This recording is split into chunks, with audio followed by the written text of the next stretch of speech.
Transgenders की बात करते हैं। सी ट्रांसजेंडर्स के अंदर होमोसेक्सुअल्स और ये सारी चीजें आ जाती हैं। बहुत जल्दी बताऊंगा, ध्यान से समझेंगे। देखो, सी इंडिया के अंदर IPC 1860 Indian penal code Britain ने पास किया था क्रिमिनल ऑफेंसेस के लिए। आप किसी का मर्डर कर दो तो सेक्शन 302 लगता है आप पे। पिक्चरों में देखा होगा ना कि इसको सेक्शन 302 के तहत फांसी दी जाती है ना। तो इसके बहुत सारी प्रोविजंस है, क्रिमिनल लॉ है इंडिया के अंदर, क्रिमिनल लॉ है। इसी का एक सेक्शन है जो ब्रिटेन के टाइम से चला आ रहा था, सेक्शन 377। ध्यान से समझेंगे। सी ये क्या कहता था, सी ध्यान से देखेगा। इफ एनी वन सी, आप इसे ऐसे समझो, मैं व्हाइट बोर्ड पे पढ़ा रहा हूं। I don't like this PPT and all. See PPT में तो कोई भी, आप गूगल कर लो, यूट्यूब पे कोई भी एरा गैरा आपको एक न्यूज़पेपर से या एक क्या कहते हैं बुक से पॉइंट्स लेके बता देगा। कंसेप्ट समझना है आपको, टॉपिक समझना है। So section 377, if anyone engages, ध्यान से समझिएगा, engages in sexual intercourse against the law of nature, against the order of nature with any man, woman or animal। ये आप देख रहे होंगे, करंट अफेयर से उठाया मैंने। सी ये क्या कहता था, उसे हम उम्र कैद देंगे। लाइफ इम्प्रिजनमेंट की सजा थी उम्र कैद की। सी ध्यान से समझिए क्या है। सी ये क्या चीज बोलता है, अगर कोई इंसान सेक्स करता है या सेक्सुअल इंटरकोर्स के अंदर एंगेज करता है against the order of nature. Order of nature क्या बोला हुआ है, मेल एंड फीमेल, मेल और फीमेल। अगर कोई इसके अलावा किसी सेक्सुअल एक्टिविटी में पाया जाता है किसी इंसान, मैन के साथ, मतलब मैन गेस, फीमेल लेस्बियंस, या किसी एनिमल के साथ, उसे कहते हैं बेस्टियलिटी। से आपने 3 महीने पहले कोर्स वो देखा होगा, जम्मू एंड कश्मीर के अंदर they had a sexual intercourse with a goat, with cows. तो ये इंडिया में ऐसी चीजें होती हैं, वर्ल्ड में ऐसी चीजें होती हैं। तो ये क्रिमिनल ऑफेंस था कि इंडिया में गेज और लेस्बियंस अलाउड नहीं है, होमोसेक्सुअल्स अलाउड नहीं है और ट्रांसजेंडर्स अलाउड नहीं है। हम तो इन्हें साथ रखते भी नहीं थे साथ, है ना, हम तो इन्हें साथ में रखते भी नहीं थे। मार्केट में लेट्स से अपने यहाँ पर है, क्या कहते हैं, रेजिडेंशियल एरिया में है तो इन्हें निकाल देते थे, ये करते थे। तो इंडिया में होमोसेक्सुअलिटी अलाउड नहीं थी। होमोसेक्सुअलिटी मतलब gauge, lesbians and the transgender, LGBTQ. बहुत बढ़िया। सी ये सेक्शन समझ आया। क्रिमिनल ऑफेंस था अगर आप ऐसी एक्टिविटी करो। सी आप मेरे को बताइए, should they be allowed in Indian society or not? Should they be allowed in Indian society or not? बस इतना बताइए मेरे को। यस, ये अलाउ होने चाहिए, ये अलाउ होने चाहिए। देखो, ध्यान से समझेंगे, ध्यान से समझेंगे, सी ध्यान से समझेंगे। यहां पे बोर्ड देखो। सी जो लोग कहते हैं ना कि एलजीबीटीक्यू, लेस्बियन, गे, बायसेक्सुअल्स, ट्रांसजेंडर्स, क्वेयर्स, इन सबको अलाउ नहीं करना चाहिए इंडियन सोसाइटी में, वो पता है क्या बोलते हैं? सी उनके रीजंस बता देता हूं ताकि आपका भी वो ये बोलते हैं कि ये हमारे कल्चर के खिलाफ है, ये एक बीमारी है। सी आप देखो, इतनी गलत गलत वर्ड बोलते हैं कि ये तो बीमार है, ये तो बीमारी है, ये डिजीज स्प्रेड करते हैं, ये बीमारी है, कल्चर है, ये नेचर के खिलाफ है, ये नेचर के खिलाफ है, हमारे बच्चे बिगड़ जाएंगे, ये वेस्टर्न है, इंडियन कल्चर में नहीं होता था, ये वेस्टर्न कल्चर है। वो यही चीजें बोलते हैं। सी जिन लोग, हमने इन लोगों को कभी अलाउ नहीं किया ये कह के, वो यही चीजें बोलते हैं। हाँ, वो ये चीजें बोलते हैं। लेकिन देखो, मैं आपको कुछ चीजें बता देता हूं, ध्यान से समझिएगा, ध्यान से समझिएगा प्लीज यहां पर ना।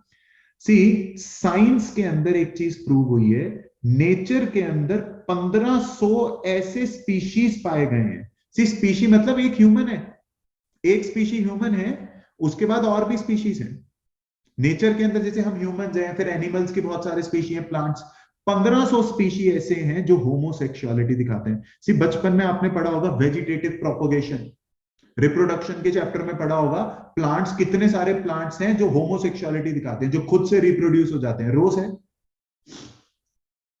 सी 1500 स्पीशी। तो आप, अच्छा और एक बात बताओ, आप चाचा चौधरी हो, आपको किसने बोला है कि नेचर मेल और फीमेल है?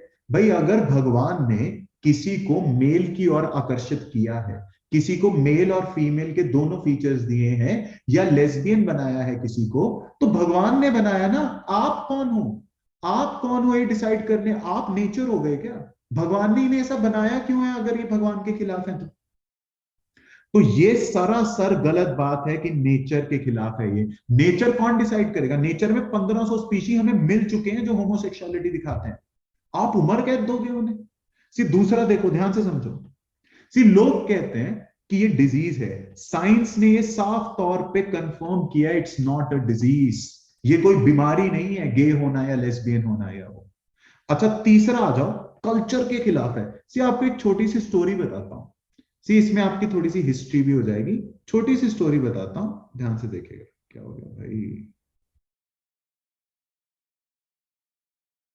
हाँ, सी आप सबने शिखंडी का नाम सुना होगा, नहीं सुना है तो मैं बता देता हूं। शिखंडी, ये भाई साहब, सी ये जो है ये फीमेल पैदा हुई थी, बाद में ये मेल में कन्वर्ट हो गया, तो ये ट्रांसजेंडर था। ये ट्रांसजेंडर था जिनकी हम बात कर रहे हैं। सी अगर मैं आपको एक स्टोरी बताऊं, ये द्रौपदी का भाई स्लैश बहन थी, है ना? देखो कितना बुरा लगता है जब मैं ऐसा बोलता हूं। तो ये ट्रांसजेंडर था, ये द्रौपदी का भाई था, है ना? भाई हो गया था। तो इनके फादर थे द्रुपद। तो जब महाभारत की हो रही थी, ये लड़की जैसा दिखता था, ऑब्वियसली ट्रांसजेंडर था। तो आप देखिए क्या हुआ था, मेल, बाद में मेल था। तो महाभारत के अंदर जब हम हार रहे थे, जब कृष्ण जी और अर्जुन जी हार रहे थे, तो एक बहुत बड़ा वॉरियर था जिसे वो हरा नहीं पा रहे थे, और वो थे भीष्म पितामह। आपको पता है भीष्म पितामह को राइट टू सुसाइड था, वो अपनी इच्छा अनुसार मर सकता था। उसने महाभारत के अंदर बैंड बजा रखा था पांडव्स का। अब कैसे मारे उसे? वो तो मर ही नहीं रहे। अब देखिए, भीष्म पितामह ना पूरे क्षत्रिय थे, बहुत तगड़े क्षत्रिय थे। उन्होंने कर्ण को भी नहीं लड़ने दिया था। उन्होंने ये कहा था कि कर्ण शूद्र है, सिर्फ क्षत्रिय लड़ते हैं, तो अगर कर्ण लड़ेगा महाभारत में हमारी साइड से तो मैं नहीं जाऊंगा। तो दुर्योधन ने कर्ण को घर पे बिठा रखा था। कर्ण तभी महाभारत में एंटर किया था जब भीष्म पितामह मर गए। तो भीष्म पितामह ने बैंड बजा रखा था सबका। तो अब देखिए, अब क्या करें, हम तो हार जाएंगे। तो कृष्ण जी ने क्या कहा? कृष्ण जी ने शिखंडी को, तो भीष्म पितामह तो भाई क्षत्रिय है प्रॉपर, शिखंडी को महाभारत में उनके सामने लाके खड़ा कर दिया भीष्म के आगे कि चला लड़ते हैं। अच्छा, भीष्म पितामह डर गए। भीष्म पितामह कहते हैं कि लड़की कहां से आ गई? सी वो तो क्षत्रिय है, वुमेन का काम नहीं है लड़ना। उस टाइम पे पेट्राइकल माइंडसेट था। तो भीष्म पितामह ने अपने वेपन्स नीचे कर दिए कि अरे ये लड़की कौन है? लड़की थोड़ी ना वॉर में होती है, लड़की से थोड़ी ना मैं लड़ूंगा। और कृष्ण जी ने, पीछे अर्जुन खड़ा था, अर्जुन को बोला मार, फटाफट से मार, उसके वेपन्स नीचे हैं। तो अर्जुन वहां पे बोलता है कि पार्थ, निहत्थे पे वार करना मेरे असूलों के खिलाफ है, मैं तो नहीं कर पाऊंगा। तो कृष्ण जी ने उसे प्यार से ही बोला कि बात सुन, नॉर्मली तुझसे कुछ होता नहीं है, अब जब मैं मौका दे रहा हूं तो लाइक, ये तो मजाक की बात है, कृष्ण जी ने उसे समझाया कि बाद में मौका नहीं मिलेगा, मार दे, हार जाएंगे। उसके बाद अर्जुन ने उन्हें तब मारा था। तो भीष्म पितामह, हम महाभारत ना जीतते अगर शिखंडी ना होता। और जब महाभारत खत्म होगी, शिखंडी को ही राजा बनाया था कृष्ण जी ने, थैंक यू बोला था। तो या तो कृष्ण जी को कल्चर नहीं पता कि ये ट्रांसजेंडर है, इन्हें छू लिया तो अछूत हो जाएंगे, हमारा हिंदू धर्म परेशान हो जाएगा, या आपको नहीं पता। देखो मेरे को इतनी नॉलेज तो नहीं है, मैं आपको ही बोलता हूं। तो वो जितने सड़क पे कार्टून घूम रहे होते हैं ना, आपको ये बोलते हैं कि हमारा कल्चर के खिलाफ है, हमारे धर्म के खिलाफ है ट्रांसजेंडर। तो देखो, कृष्ण जी को समझा देते ये वाली बात, तो कृष्ण जी को वर्शिप भी ना करना, वो छोड़ो। सी आपने एक वर्ड सुना होगा, lord that is half women, that is half women, Ardhanarishvara कहते हैं हम। Ardhanarishvara, lord that is Shivji और पार्वती को हाफ ट्रांसजेंडर के रूप में सदियों से वर्शिप करा जा रहा है। खजुराहो टेम्पल्स है मध्य प्रदेश में। तो आप देखिए, या तो शिव जी को नहीं पता कि ट्रांसजेंडर बनना भाई बेइज्जती हो जाएगी, हमारे कल्चर के खिलाफ है। सी ये सब झूठ है, ये सब बेवकूफ बनाया है। कोई कल्चर कुलचर के खिलाफ नहीं है, कोई नेचर के खिलाफ नहीं है, झूठ बोल रहे हैं, कोई बीमारी नहीं है। और आप कह रहे हो बच्चे बिगड़ जाएंगे, बच्चे बिगड़े हुए हैं। सिर्फ बच्चों से को आप छुपाओगे तो ज्यादा प्रॉब्लम है। वेस्टर्न कल्चर कहां से हो गया अगर हमारे यहां पर ही सदियों से ये चलता आ रहा है तो आप देखिए ऐसा कुछ भी नहीं है। इन विचारों को हमने एक्सप्लॉइट किया है इतने टाइम तक।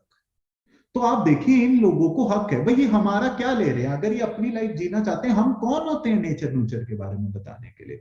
तो they should be absolutely allowed, they should be absolutely allowed, है ना? तो अब देखिए क्या होता है, इसकी एक छोटी सी मैं आपको झलक बता देता हूं। तो देखिए एक कंसेप्ट है इसके अंदर, आप ध्यान से समझे कि सेक्शन 377 क्रिमिनल ऑफेंस बनाता था, क्रिमिनल ऑफेंस बनाता था।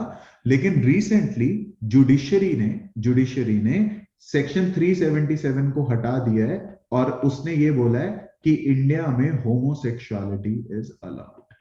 सी ये डिटेल में मैं, homosexuality is allowed in India, यही सारे रीजंस देख के, यही सारे। सुप्रीम कोर्ट ये कहता है, देखो ये जो है ना कानून, ये ब्रिटेन हमारे लिए पास करके गया था और ब्रिटेन ने अपने यहां अलाउ कर दिए। तो आप देखिए, और नेपाल जो कि हिंदू राष्ट्र है, नेपाल के अंदर अलाउ कर दिया गया है ये। तो अब देखिए इंडिया पिछड़ रहा है, पूरे वर्ल्ड में ये हो चुका है, हमने भी कर दिया। 2018 के अंदर सुप्रीम कोर्ट की नवतेज जौहर जजमेंट में इंडिया में होमोसेक्सुअलिटी अलाउड कर दिया गया, और ये भी कह दिया लेकिन बेस्टियलिटी अलाउड नहीं है। सी बेस्टियलिटी क्या होता है? सेक्सुअल इंटरकोर्स विद एनिमल, वो अलाउड नहीं है, वो क्रिमिनल ऑफेंस है आज भी।